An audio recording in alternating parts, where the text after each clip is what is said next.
Please rise.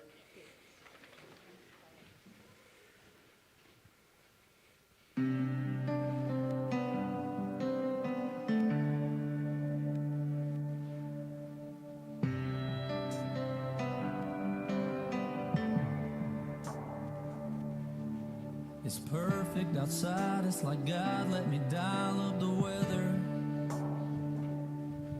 Got the whole crew here, I ain't seen some of them in forever. It's one of those never forget it, better stop and take it in kind of scenes. Everything's just right, yeah, except for one thing.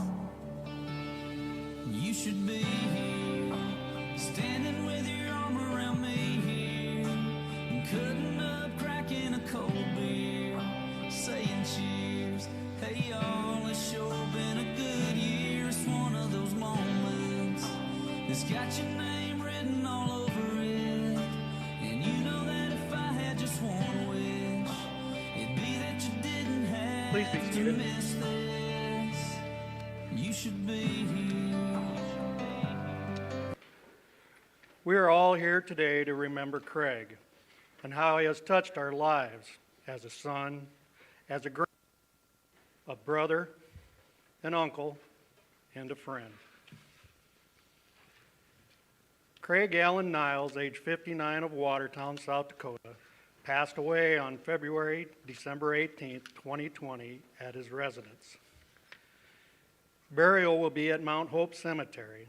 Honorary pallbearers are Reagan Tacker, Key Tacker, Caitlin Manzi, Leslie Bendel, Bridget Bendel, Sander Bendel, and all of Craig's friends at Dakota Tube. Active pallbearers are Steve Tacker, Jace Tacker, Austin Manzi, Brock Manzi, Marty Young, and Bryant Bendel.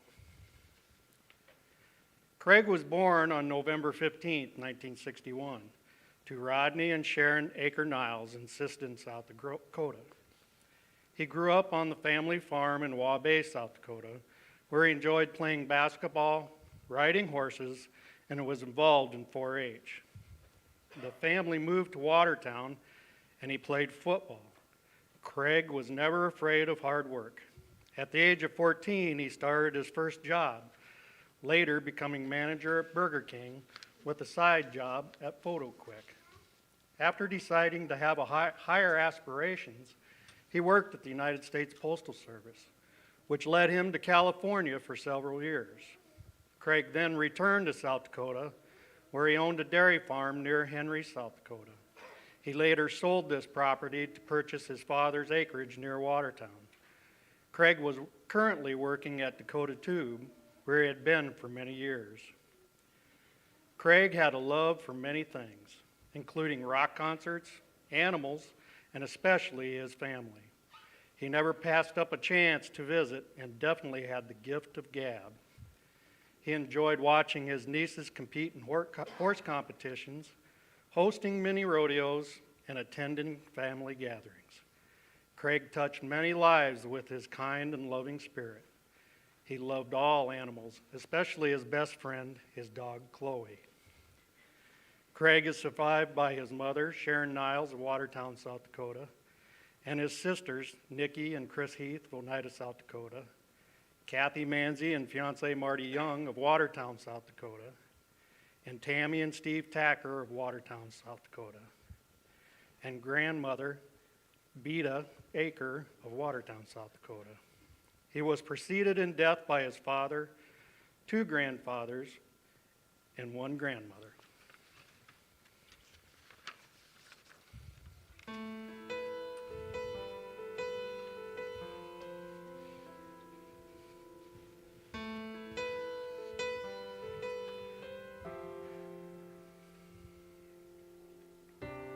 I came by today to see you. Oh, I had to let you know.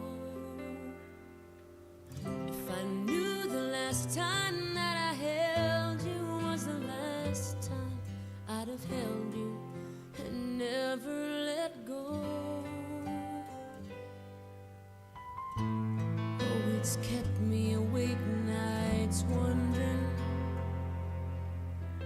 lie in the dark, just asking why. I've always been told you won't be called home until it's your time. I guess heaven was needing a hero, somebody just like you, brave enough to stand up for what you believe and follow it through. When I try to make it make sense in my mind, the only conclusion I come to is that heaven was needing a hero like you.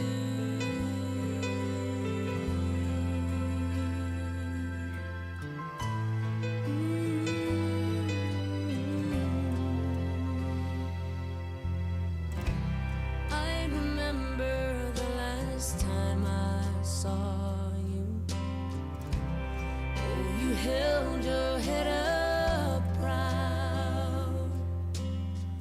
I laughed inside when I saw how you were standing out in the crowd.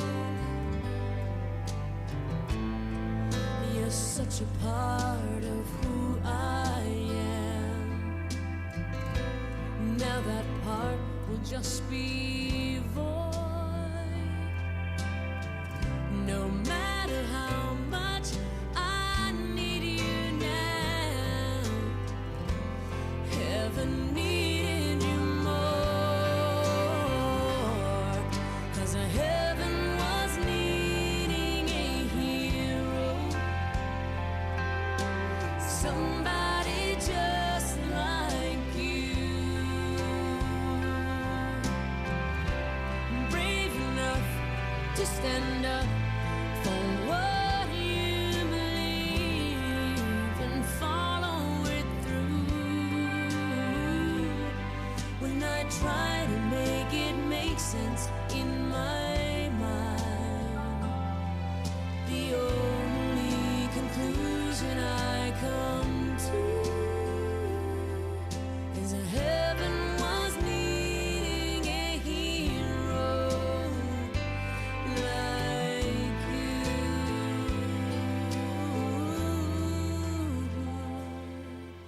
Yes, heaven was needing a hero, and that's you.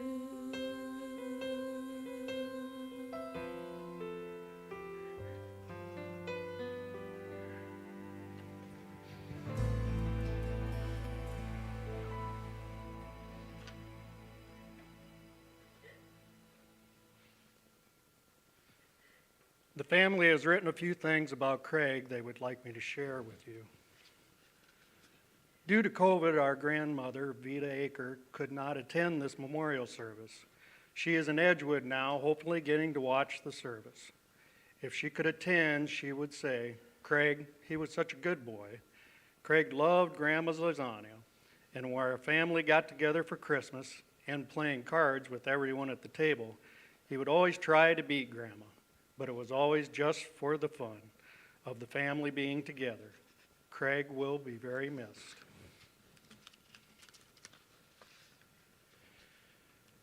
Craig was a man with a big heart, no matter who or what it was. Whatever the situation that came up, he would try and find the humor in it. The walls and windows still feel the vibrations from our mother hollering at Craig to stop teasing the kids. Craig wouldn't stop, though. His enjoyment was seeing smiles on the kids' faces. I will always remember the time when we were kids up on the farm in Waubay. Craig and I were riding bike, and I jumped on the back fender. We were riding along, and my pants got stuck in the chain, and my ankle got caught up in the spokes of the bike. Somehow he untangled me. My ankle was chewed up and bleeding a lot. So Craig tried carrying me up to the house. By the time dragging on the ground, but we made it. Even then, he was trying to help. I will never forget that. Your sense of so missed at family get-togethers now. It's not goodbye, it's what we will see. Craig never needed to be in the spotlight. He didn't mind it when he was, but always was willing to let someone else's light shine brighter than his own. He truly wanted only peace and happiness for. He didn't speak a bad word about anyone. Craig was slow to anger and quick to forgive. He also had the patience of Job. He was filled with hope throughout his entire life.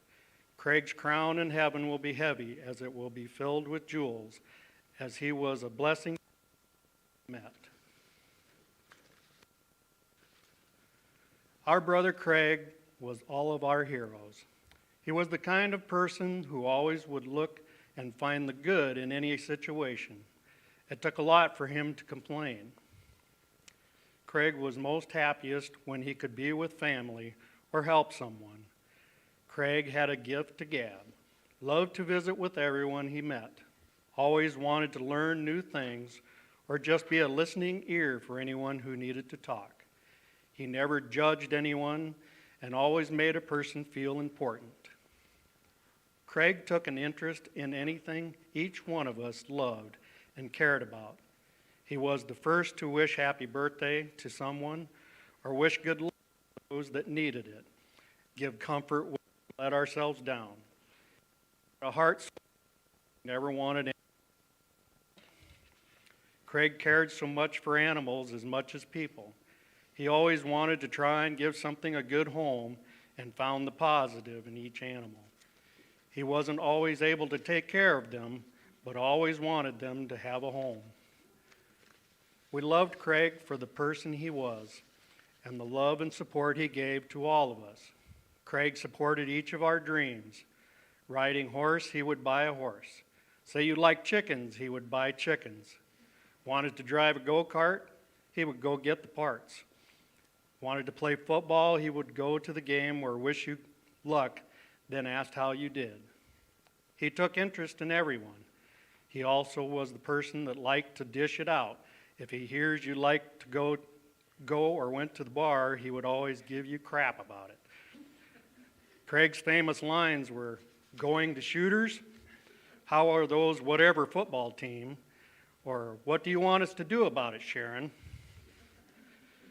Craig will have a void in our lives forever. You have taught us to have the love for each other like you had for us, the strength you had every day to hold us up. You have displayed all what an angel, hero needs to be. All our love today and always until we see you again, your family.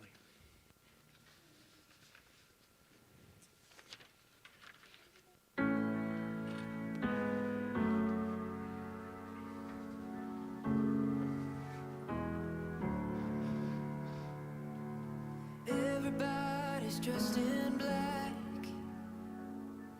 The preacher said life goes too fast. The memories have turned to tears, thinking back on all the years. I know that you're in a better place, but I'm still here missing you today. It isn't easy to say goodbye, but I know it's only for a little while. Run up ahead and I will catch up, 'cause I'm gonna see you when tomorrow comes on the other side. On the other side.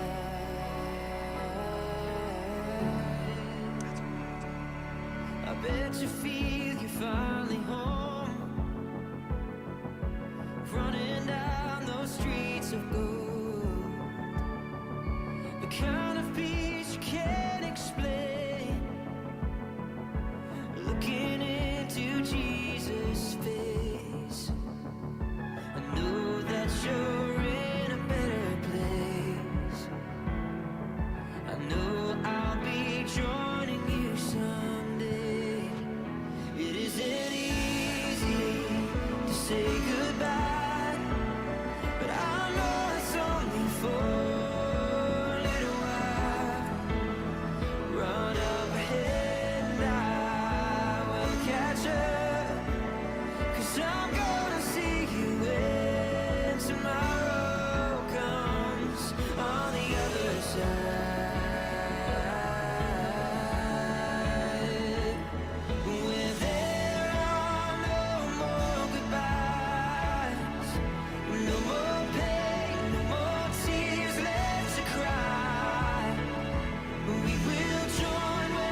for a little while.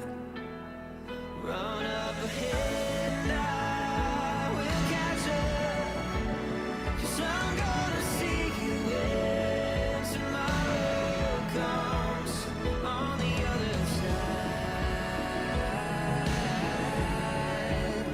on the other side, on the other side, on the other side.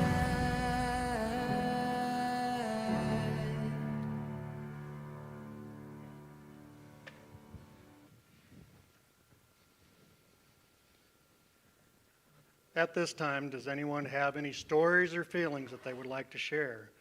Please stand up and share them. I will bring you a mic so the people watching can hear.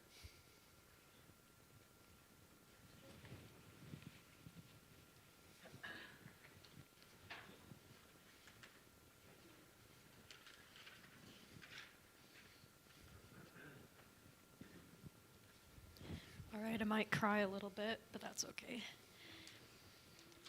You learn more from failure than from success. I grew up on miniature ponies with the dream to be a barrel racer. Not everyone was supportive, but Craig always was. I got my first horse I ever competed on from Craig. She was born right on his place. I remember thinking Craig had swapped her with the real foal because she was so perfect, and Craig would do anything for me.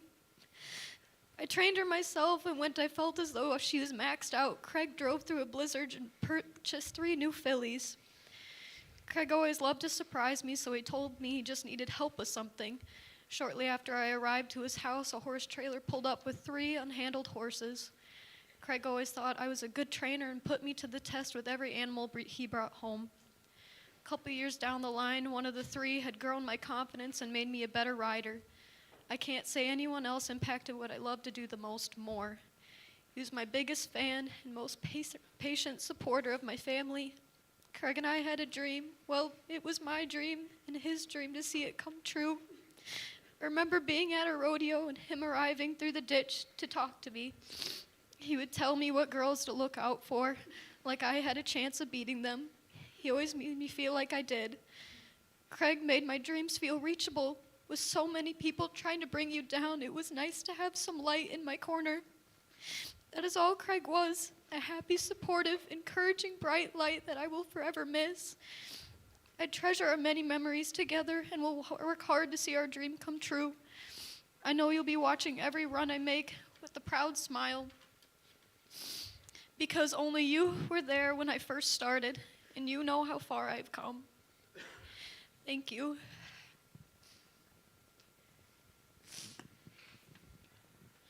Craig, one of the most positive, loving, warm-hearted people I knew, and a large part of my childhood. I remember our Sunday nights with him. We'd have dinner, sit on the couch with him in the living room while I brush his hair. Some nights we'd also have the most brutal tickle fights with him. He'd always beat us. His tickles made us shed tears of both pain and laughter at the same time. I also remember the little moments, like when he saw me jamming out to the song Magic by Selena Gomez. Ever since, he'd always sing a part of it when I sit down and talk to him. And I started to sing along too.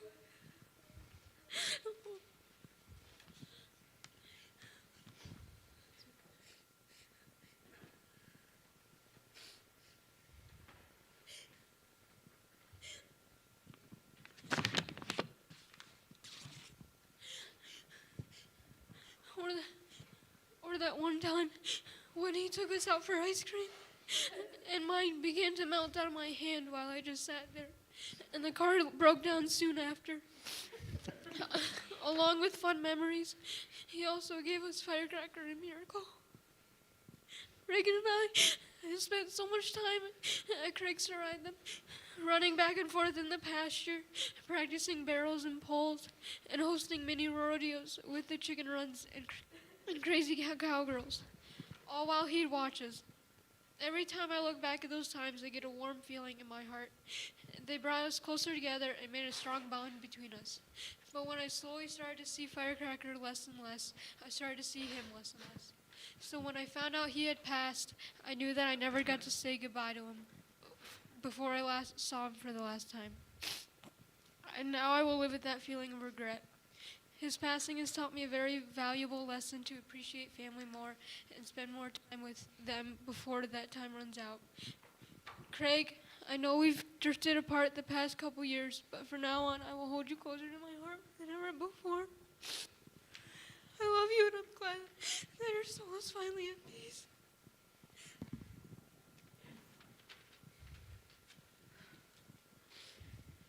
When I was growing up, I wasn't really close to my father, but I was with Craig. When I was 13, I had to write an essay on who was my hero, and I wrote it about Craig. He lived in California for a time, so I thought he was a world traveler. He bought our first microwave VCR and camcorder, so I thought he was a tech genius. I even brought him into my junior high to meet my teacher that I wrote that essay about. He was so proud walking in with me. He was proud of me for graduating college and becoming a teacher. He would always ask me how my class was or tease me about how many weeks it was until summer break. Why would he even bother to know my schedule? I'll never know, but that was Craig. He always took an interest in everyone's life.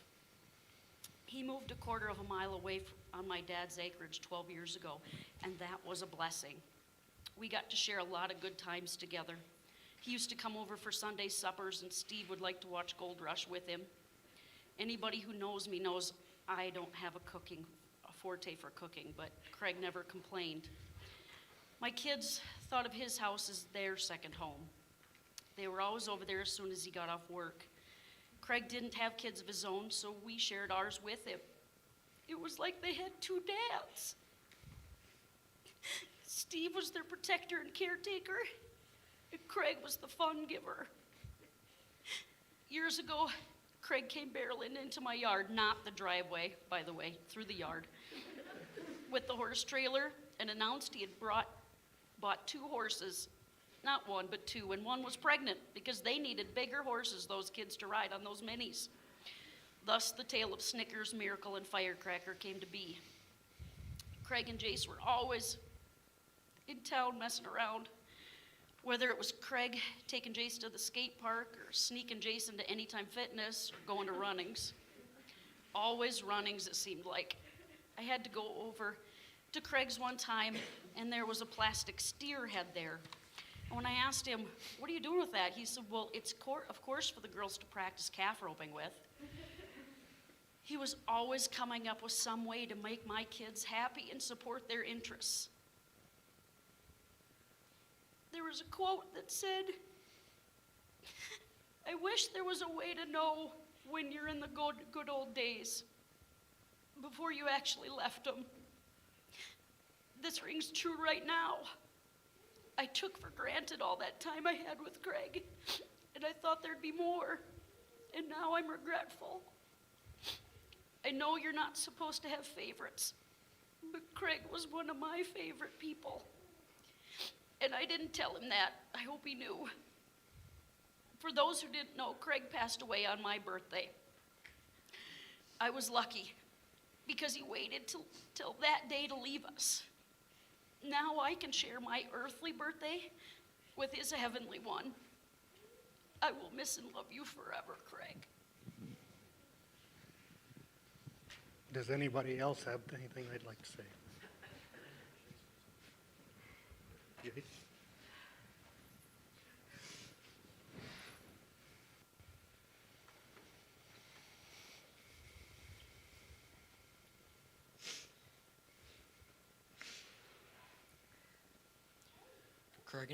Craig and I were really good buds. We did so much together. Whenever I was over there working on the easiest thing or the hardest thing, once we got done with it, I would always say, "You know, I think we both deserve a burger."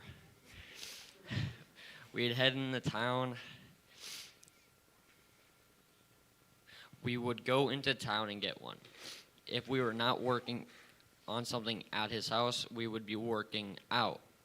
And sometimes, if I think we worked out pretty hard again, we'd go get something to eat again.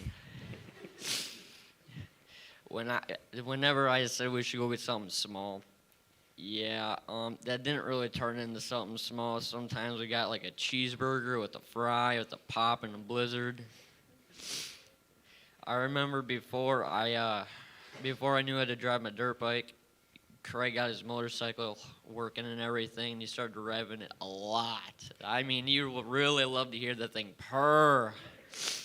I had no clue what the clutch or the gear shifter or any of that thing was, and he pulled that thing in, and I'm over here like, Craig, I'm gonna click that thing down. And he's over here thinking I'm joking. I'm like, I don't know what that thing does, but I pushed it down, and man, oh man, that thing took off.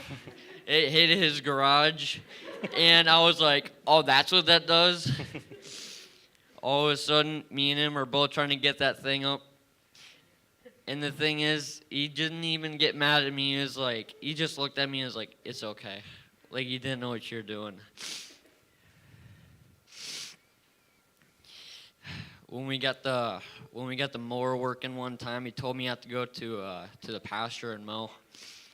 And then Reagan was like, after you're done with that thing that Craig told you to do, you should come over and mow this part. I'm like, okay. All of a sudden, she tells me to mow this one little part, and she didn't realize that there was a crap ton of barbed wire in that thing. I went right into that thing, and man, oh man, did that cutter not like that. I was like, crap, what are we going to do now? All of a sudden, Reagan's like, go put it back. I'm like, okay, we'll go put it back. All of a sudden, about, I'd say 10-ish minutes later, Craig comes out. He's like, why aren't you mowing it? I was like, I think it ran out of gas. All of a sudden, he's like, well, here, let me go get some more gas. We put some more gas in there. All of a sudden, he's like, all right, turn it on. He's like, all right, start mowing. I turned the thing to make the cutter start, and it didn't go. And all of a sudden, you just, I'm like, oh, no. He looks at it, he's like, there's barbed wire in there. I was like, oh, is there? I didn't know that. All of a sudden, he's like, go get the pliers. I'm like, oh, great. All of this hard work now.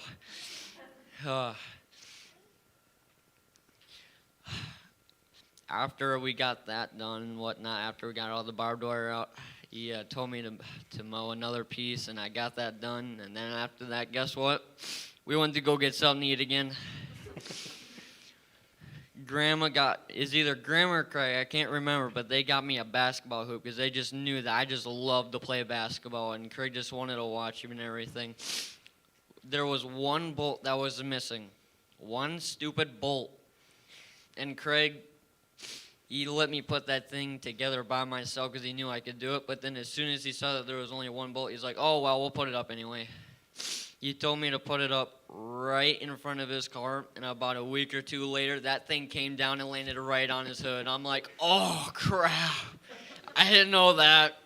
And all of a sudden, Grandma's like, yeah, he didn't get mad, but he was a little bit, disappointed and whatnot. I'm like, I feel bad, because if we honestly looked hard enough, we probably could have found that one bolt, but dang, I feel so bad now. But after all of this, I'm sure we are all going to miss and love Craig, and I bet we're all going to wish he could come back, but at least he's in a better place now.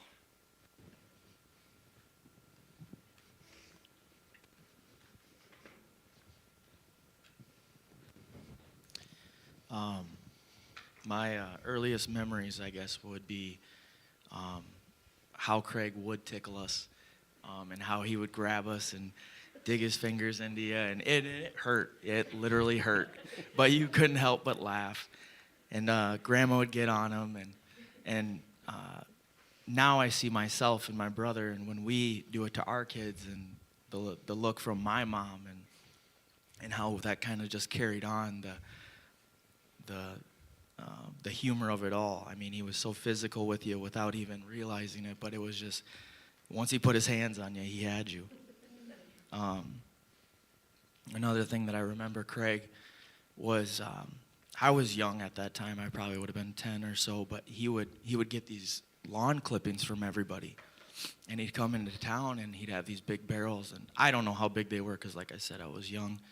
But they'd be plumb full. And he'd just grab them with one hand and wouldn't put the tailgate down or anything. And he would just heap that thing in there like it was nothing. And I don't think you realize how heavy they were until you tried to move them yourself. And he was just a strong, strong man.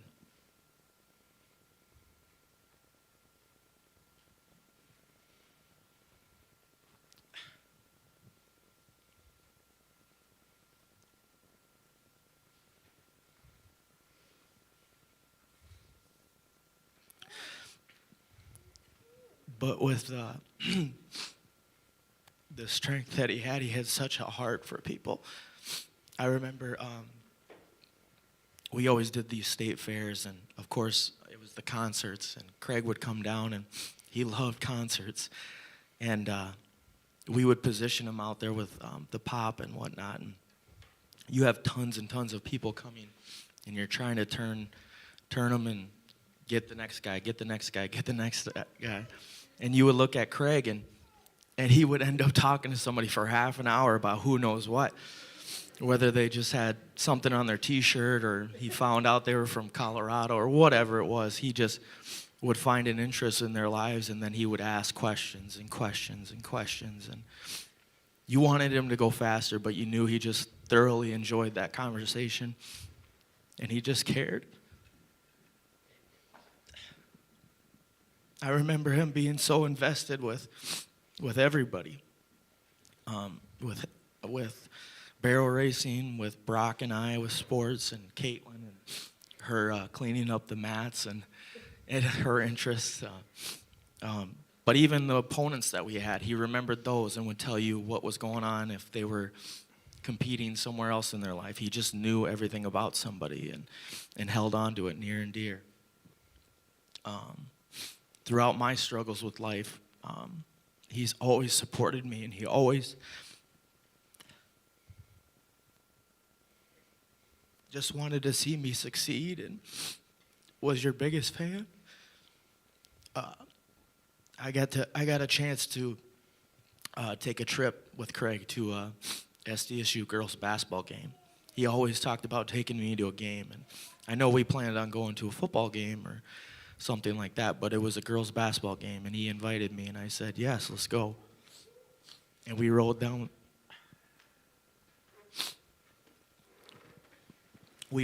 there together and spent the whole time together, and he let me listen to my music, and he wanted to know what I was interested in, and so I showed him an artist, and from that point, it was just randomly he would bring that artist up and say how good they were and whatever else, but he just remembered that I was interested in them and what we talked about.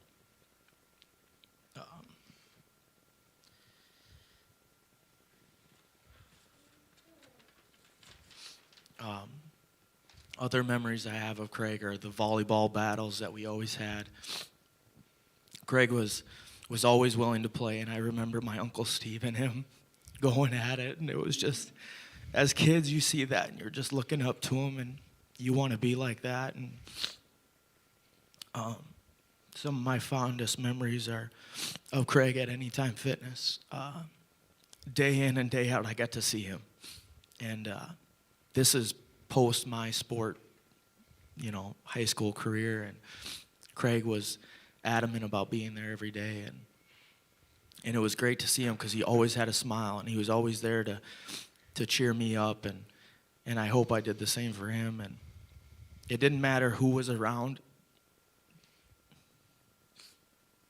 It didn't matter who was around before I left or he left. Most of the time I would leave because he was there for 4 hours or so. He was grinding.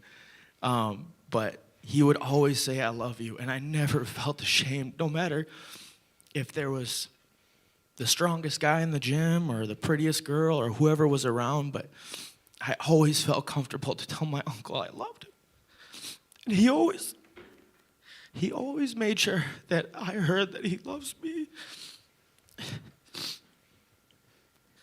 And I will always cherish the time I had and the time still to come. And my uncle was such a blessing. And He took all of his nieces and nephews like they were his own.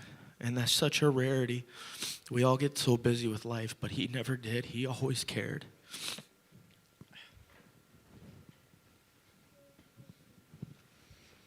Anybody else have anything they'd like to say? Anybody else?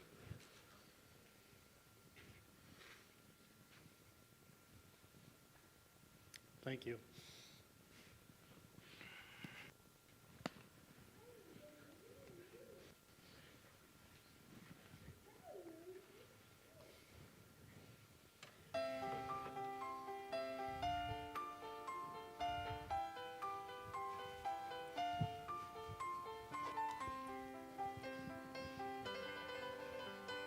I'm sailing away,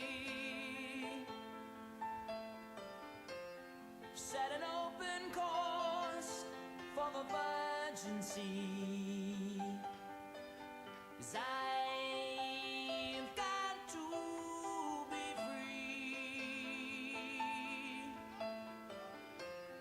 free to face a life that's ahead of me. On board, I'm the captain, so climb aboard. We'll search for tomorrow on every shore, and I'll try, oh Lord, I'll try to carry on.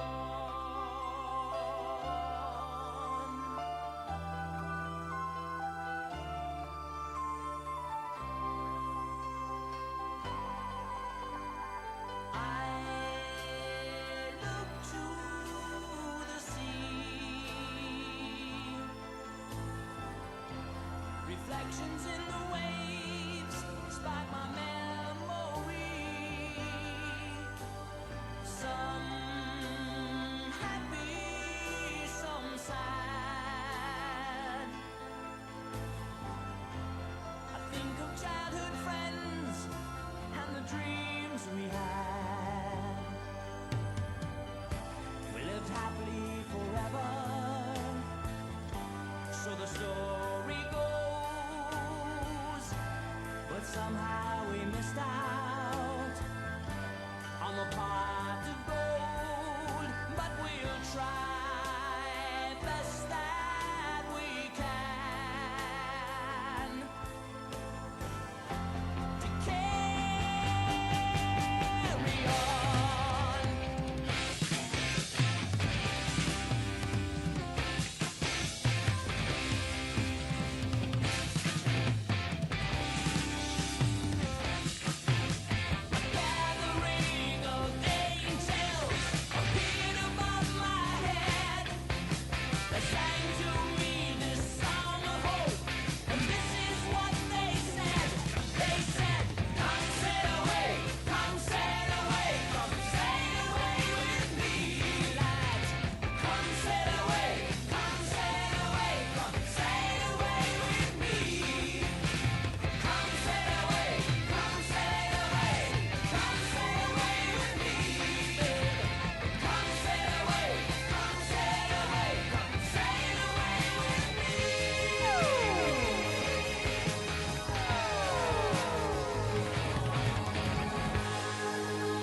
On behalf of the family, I would like to thank you for coming.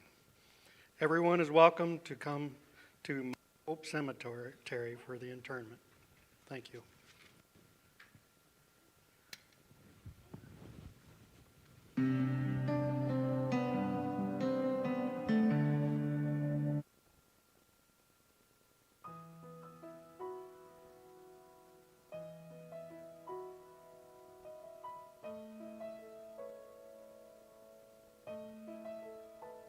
I can only imagine what it will be like when I walk by your side.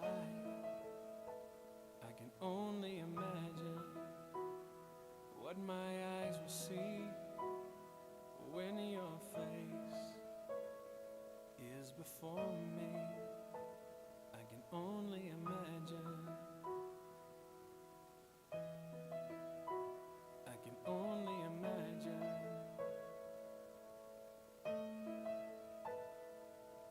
Surrounded by your glory, what will my heart feel? Will I dance for you, Jesus? Or in awe of you be still? Will I stand in your presence? To my knees, or will I fall? Will I sing hallelujah? Will I be able to speak at all? I can only imagine. I can only imagine.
I can only